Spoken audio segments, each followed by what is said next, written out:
రమణ గారికి అదేవిధంగా ఈరోజు ఈ రౌండ్ టేబుల్ సమావేశానికి కర్త కర్మ క్రియ అయినటువంటి భారత్ జాగృతి సంస్థ అయినటువంటి సంస్థ అధినాయకురాలు ఎమ్మెల్సీ కల్వకుంట్ల కవిత గారికి అదేవిధంగా ఇక్కడికి ఇచ్చేసినటువంటి ఏదైతే మహాత్మా జ్యోతిరావు పూలే విగ్రహాన్ని అసెంబ్లీలో ఏర్పాటు చేయాలనేటువంటి విషయాన్ని మరి మన ముందుంచితే అన్ని కుల సంఘాలుగా మరి తన వెంట నడిచి మరి అసెంబ్లీలో ఏర్పాటు చేయాల్సిన అంశాన్ని కూడా గుర్తించినటువంటి విషయాన్ని మరి స్పీకర్ గారికి అదేవిధంగా ఎమ్మెల్యేలకు మంత్రులకు ఎమ్మెల్సీలకు ప్రభుత్వ రంగంలో ఉన్నటువంటి అన్ని రాజ్యాంగబద్ధమైన పదులందరి నాయకులకు కూడా మరి ఏర్పాటును కోరుకుంటూ తన లేఖల్ని స్పందిస్తే మేమందరం కూడా స్వచ్ఛందంగా మహాత్మా జ్యోతిరావు గారు పూలే విగ్రహాన్ని అసెంబ్లీలో ఏర్పాటు చేస్తే బడుగు బలహీన వర్గాల నాయకుడు అట్టడుగు వర్గాల నాయకుడు అణగారిన వర్గాల నాయకుడు సంస్కృతి సాంప్రదాయాలకు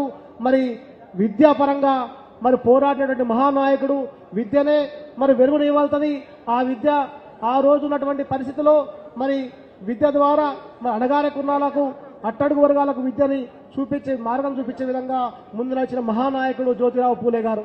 అలాంటి పూలే గారి అడుగు జాడల్లో మరి బాబాసాహెబ్ అంబేద్కర్ గారు కూడా మా గురువుగా భావించి అదే విద్యని మరి చట్టం చేసి రాజ్యాంగబద్ధంగా నాలాంటి బడుగు బలైన వర్గాలు కూడా చట్టసభలో ఈరోజు స్థానిక సంస్థల్లో రిజర్వేషన్ వచ్చిందంటే కూడా అది బాబాసాహెబ్ అంబేద్కర్ గారు.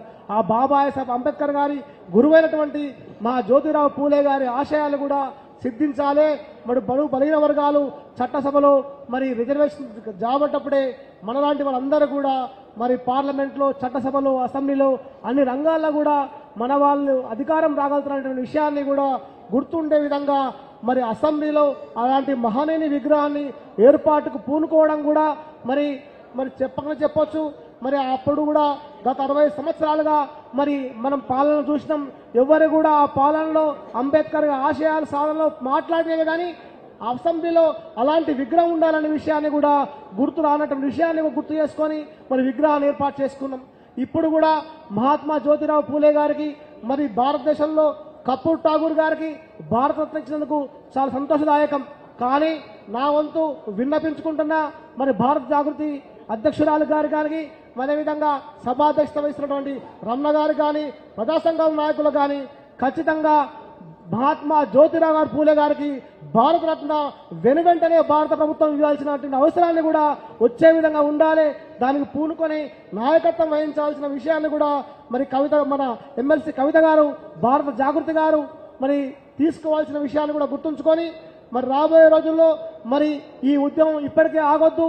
మరి మీరు పట్టువిడుపని నాయకురాలుగా ముద్ర ఉంది కాబట్టి ఖచ్చితంగా ఏదైతే అంబేద్కర్ విగ్రహాన్ని సాధించినటువంటి నాయకురాలు మీరు అదేవిధంగా మరి మహిళా బిల్లుకు దేశంలో 18 పార్టీలను కూడగట్టుకొని పార్లమెంటు సాక్షిగా మరి మహిళా బిల్లును వచ్చే వరకు కూడా పోరాటం ఆగకుండా చేసినటువంటి నాయకురాలు మీరు.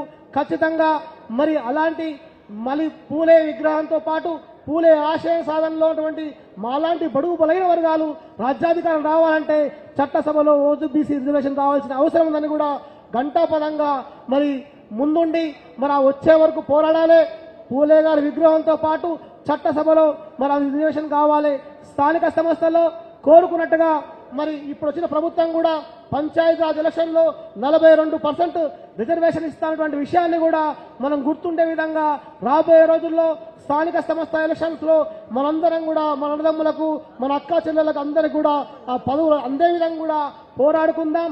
వచ్చిన తెలంగాణలో మరి తెలంగాణ రాష్ట్ర సస్యశ్యామలం కావడంతో పాటు భారతదేశ వ్యాప్తంగా భారత ప్రజలందరం కూడా మరి దేశంలో వెనుకబడిన తరగతులకు కూడా ముందు నాయకత్వం వహించే విధంగా కూడా మీలాంటి వాళ్ళు ముందుకు వచ్చినందుకు చాలా సంతోషదాయకం.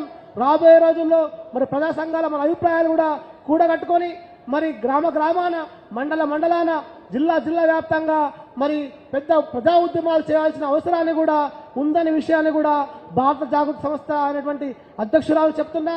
అదేవిధంగా వివిధ మన కుల సంఘాలకు కానీ రాజకీయ పార్టీలకు కానీ మరి నాయకత్వం వహించే విధంగా అన్ని చోట్ల మనమే తెలంగాణ రాష్ట్రం తెచ్చుకున్నట్టుగా ఖచ్చితంగా అసెంబ్లీలో మరి భారత పార్లమెంట్లో చట్టం మారే వరకు కూడా చట్టం వచ్చే వరకు కూడా వెనుకడు వేయకుండా ఉద్యమాలు చేయాల్సిన విషయాన్ని కూడా మరి కోరుకుంటూ ఇలాంటి అవకాశాన్ని ఇచ్చినటువంటి భారత జాగృతి ఈ సంస్థ అధినేత కల్వకుంట్ల కవిత గారికి మరి ముఖ్యంగా ధన్యవాదాలు తెలియజేస్తున్నా. జై బీసీ, జై భారత్, జై తెలంగాణ.